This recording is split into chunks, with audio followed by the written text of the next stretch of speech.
And we back. It's been such a long time since I reacted to your NBA takes. I mean, let's be honest, a lot of the channel has been 2K oriented for the past couple months, and with 2K21 basically being very, very bad and very hard to record videos on, I decided that I just wanted to go back to the OG ways. I tweeted, give me your NBA hot takes for a video, eyes emoji. I got 2,300 responses. So thank you to everybody that participated. Link is in the description to the Twitter account if you want to follow. We just hit 200K over there.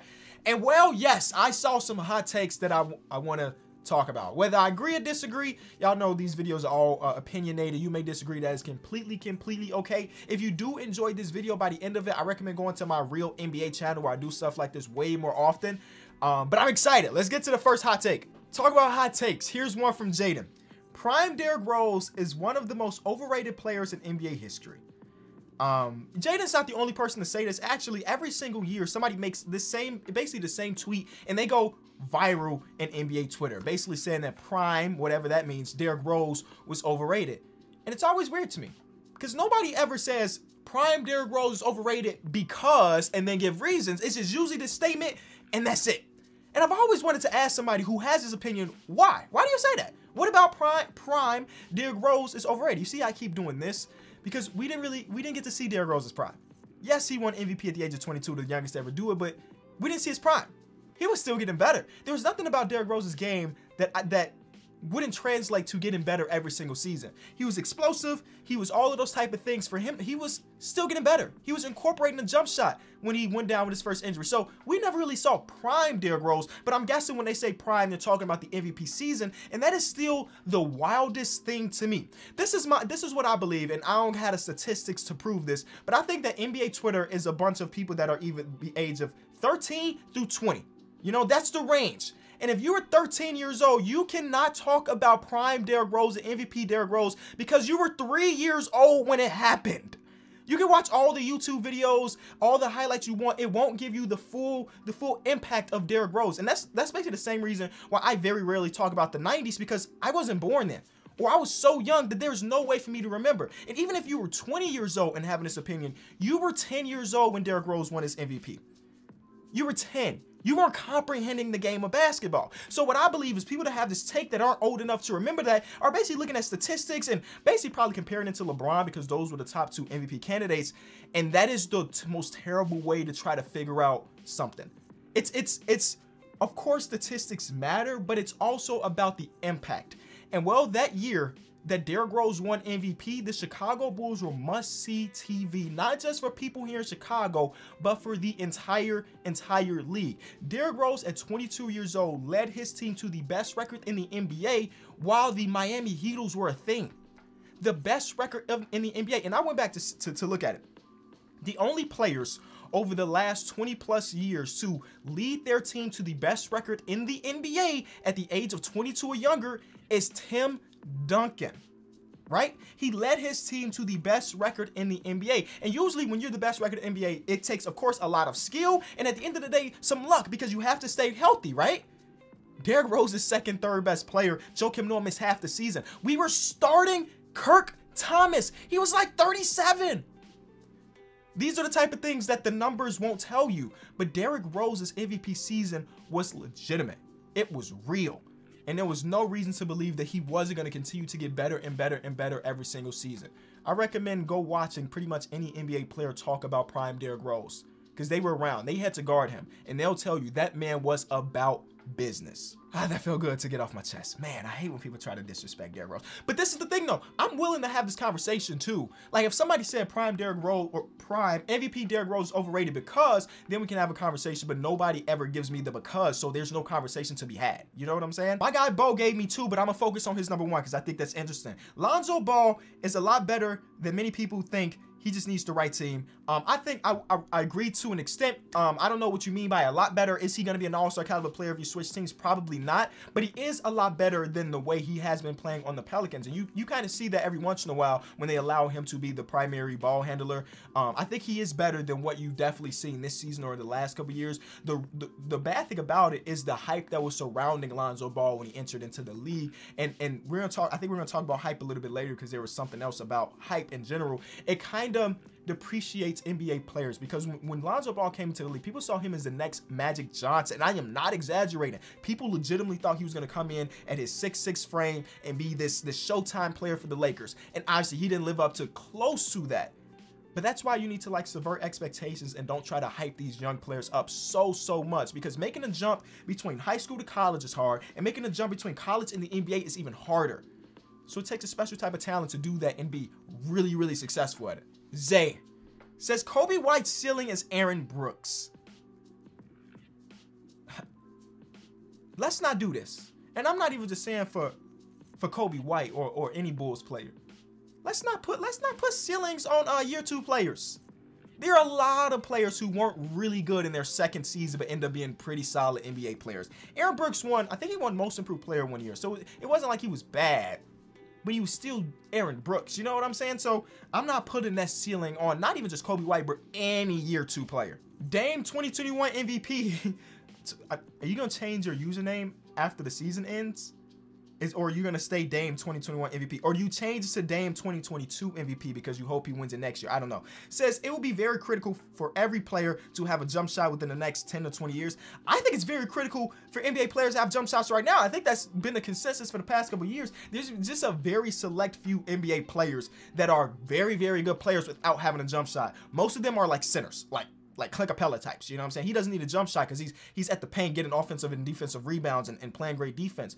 But everybody else is a good shooter. I mean, the only guy that's like an all NBA player and not a shooter and not a center is like Ben Simmons. He's like the only one that's making it work for him. But it's critical now.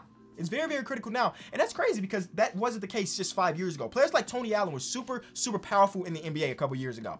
Tony Allen, as good as he was a defensive player, he would really struggle today, because teams will legitimately leave him open every single time. That wasn't really the case back when he was playing in Memphis and on those grind teams, you know what I'm saying? So the league is always evolving, and a jump shot being important or critical is true right now. Stell says Nets aren't ready for a 7-game series where a team can plan against them. I disagree. The reason I disagree with this is because it's hard. It's going to be very hard to game plan against the Brooklyn Nets, because if Kyrie's having a bad game, oh, maybe it's Kevin Durant's time. If KD's having a bad game, oh, it's James Harden time. If I put my best defender on Kyrie, guess what? He's going to pass to KD. If I put my best defender on KD, he's going to pass to James Harden. It's going to be very hard to coach against that team. I think you should, if you're coaching against them, you should probably focus on your offensive game plan to try to outscore them, because at the end of the day, stopping them is going to be really hard, whether it's a 7-game series or it's a day-to-day basis. Smitty says Ben Simmons isn't as bad of a player as people say he is. People that say that Ben Simmons is a bad player aren't watching basketball games. People that saying that Ben Simmons are a bad player are looking at box scores. And those aren't the type of people that you want to talk to. You know what I'm saying? Yes, my biggest criticism for Ben Simmons is that he's not as aggressive as I want him to be. He doesn't take the same shots as far as like 10 feet, 15 feet away from the rim as he did in his first couple of years. But even all that said, he is still one of the more impactful players in the NBA. Defensively, he's an all-defensive caliber player. He's going to make that team again this year. Playmaking is up there. At the end of the day, he is super impactful. He will be a multiple-time All-Star in his NBA career. You don't make multiple All-Stars by being a bad player, that some people are saying. I would recommend just watching some games. You know what I'm saying? If you have that opinion, just watch him. Just watch him. He does the little things. We always praise people like Draymond Green, Marcus Smart for being all over the place and doing the little things. But a guy like Ben Simmons, nobody wants to talk about the little things that he does. Jordan said Cavs trade Drummond and Love and become 5 seed.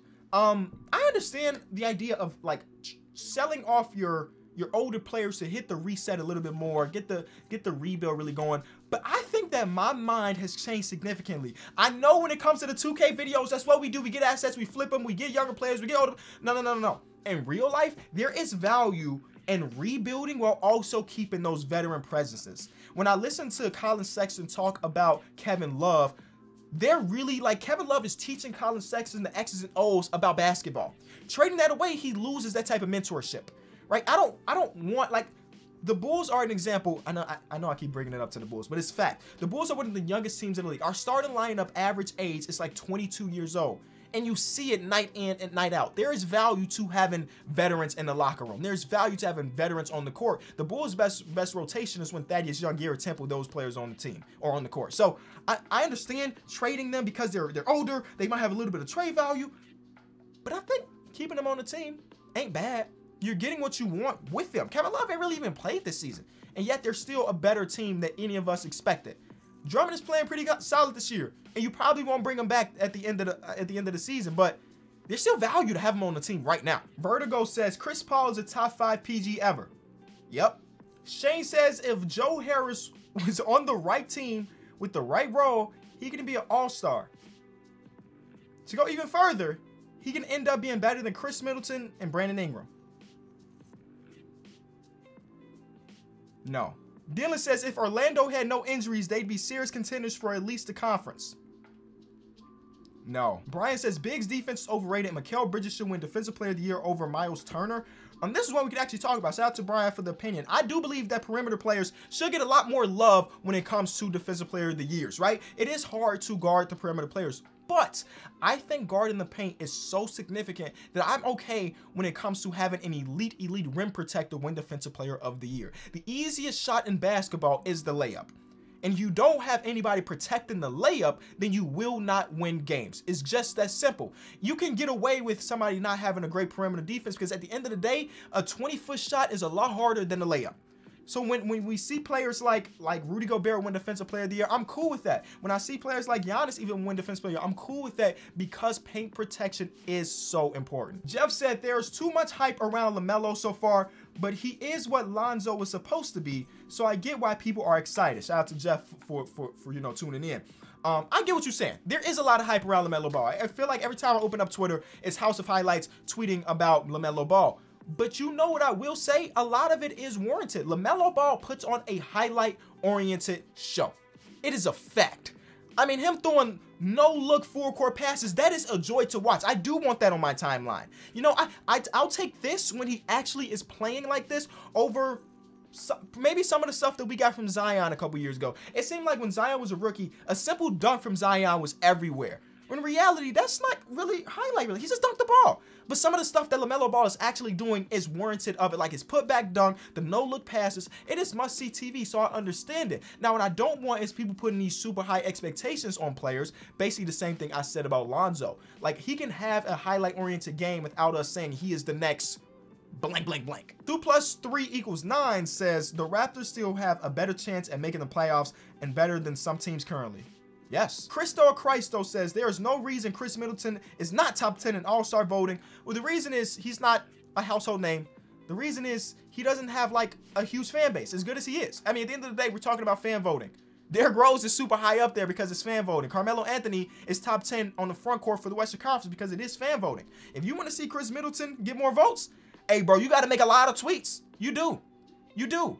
The good thing is about fan voting, it only accounts for a certain portion, right? So you still do get the coach's opinion, you still do get the player's opinion, and I think that's what matters a little bit more. Chris Middleton will probably be an all-star this year, even without him getting fan votes. That was a ton of fun, man. If you enjoyed it, be sure to leave it a like. Those are just my opinions on some of the things. You may disagree, and that's cool. Rather, we love talking about basketball. Again, in the description is the link to my full NBA channel if you want to see more Kenny takes or me just talking about things, especially now because we just announced something real big over there, so you don't want to miss out. Join in on the hype, and I'll see y'all soon.